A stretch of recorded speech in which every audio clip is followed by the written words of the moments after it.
Praise the Lord. ஆண்டவர் இரட்சகருமாகிய இயேசு கிறிஸ்து நாமத்தில் உங்களை வாழ்த்துகிறேன். ஆண்டவர் உங்களை ரொம்ப நேசிக்கிறாரு. உங்கள் தேவைகள் எல்லாம் அவர் சந்திக்க போறாரு. நல்ல விசுவாசத்தோடு இந்த வார்த்தையை பிலீவ் பண்ணி ஜெபம் பண்ணுங்க. கர்த்தர் உங்களுக்கு அற்புதம் செய்வார். இன்றைக்கு நம்ம ஒரு வார்த்தை வாசித்து ஜெபிக்க போகிறோம். ஆண்டவருக்காக ஊழியம் செய்கிறோம்.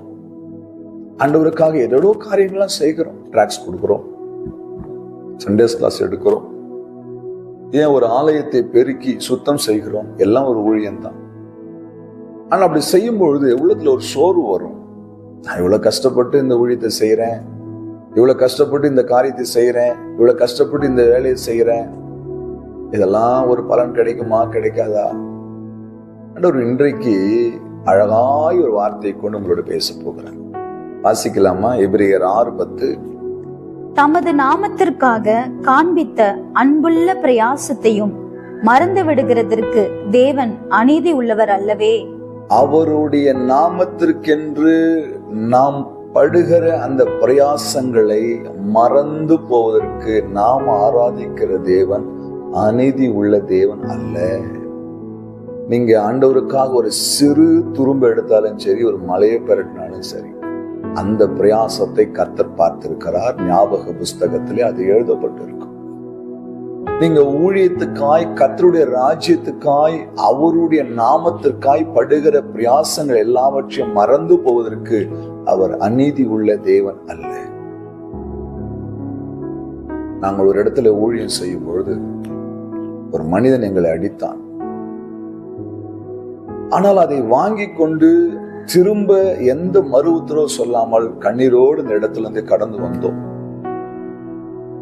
வந்து ஆண்டவர் சமூகத்துல மிக வேதனையோடு, ஆண்டவரே உமக்காக ஊழியம் செய்ய போய் இப்படி ஒரு அவமானம் நடந்து விட்டது என்று அழுது கதறினோம், ஜெபித்தோம். ஆனால் இன்றைக்கு அந்த மனிதனே ஒரு ஊழியக்காரனாய் கர்த்தர் வைத்திருக்கிறார். ஆண்டவர் ரொம்ப பெரியவருங்க. அவருடைய நாமத்துக்காய் நீங்கள் பிரயாசப்படுகிற அந்த பிரயாசங்களை அவர் ஒருபோதும் மறந்து போகவே மாட்டார். அதற்குரிய பிரதிபலனை 30, 60, 100 உங்கள் கைகளிலே கர்த்தர் கொடுப்பார். நீங்கள் ஊழியத்துக்காக செய்கிற உதவிகள், ஒரு ஊழியத்துக்காய் செய்கிற உடல் உழைப்பு, ஒரு ஊழியத்துக்காய் செய்கிற முயற்சிகள், ஒரு ஊழியத்துக்காய் நீங்கள் கொண்டு வருகிற ஒரு ஆத்தும அறுவடை, எல்லாவற்றையும் கர்த்தர் பார்த்து கொண்டிருக்கிறார். அதை அவர் ஒருபோதும் மறந்து போக மாட்டார். அதற்குரிய பலன், அதற்குரிய ஆசீர்வாதம், அதற்குரிய நன்மைகள் நீங்கள் பெற்றுக் கொள்ளுகிறது மாத்திரமல்ல, உங்கள் சந்ததிகள் மேலும் கர்த்தர் வைப்பார். விசுவாசிக்கிறீங்களா? கர்த்தருடைய நாமத்திற்காக நீங்கள் படுகிற பிரயாசங்களை, நான் படுகிற பிரயாசங்களை மறந்து போவதற்கு அவர் அநீதி உள்ள தேவன் அல்ல. இன்றைக்கும் இந்த ஊழியத்துல முடிந்த வரைக்கும் எனக்கு கொடுத்த ஓட்டத்துல, எனக்கு கொடுத்த தரிசனத்துல நான் ஓடிக்கொண்டிருக்கிறேன். அது ஆண்டவருக்கு தெரியும், மனிதர்களுக்கு இது தெரிய வேண்டிய அவசியம் இல்லை. ஆனால் அந்த பிரயாசத்தை அவர் ஒருபோதும் மறந்து போக மாட்டார். உங்கள் பிரயாசத்தும் அப்படித்தான். ஆண்டவர் மறந்து போவதற்கு அவர் அநீதி உள்ள தேவன் இல்லை, நீதி உள்ள தேவன், நீதி உள்ள நியாயாதிபதி. ஆகையினால் அவர் உங்களுக்கு என்று செய்ய வேண்டிய நன்மைகளை செய்வார். சோர்ந்து போகாதீங்க, தைரியமா இருங்க, விசுவாசமா இருங்க, நம்பிக்கையோடு ஓடுங்க. உங்கள் கிரியைக்குரிய பலன் உங்களை தேடி வரும். ஜெபிக்கலாமா? அன்பும் இரக்கம் இல்ல நல்ல ஆண்டவரே, இந்த வார்த்தைக்காய் ஸ்தோத்திரம்.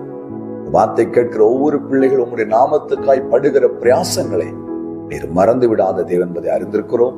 ஆசீர்வாதி. இந்த பிரயாசத்துக்கு கேட்ட பலனை தருவீராக. இயேசு கிறிஸ்துவின் நாமத்தில் பிதாவே, ஆமென்.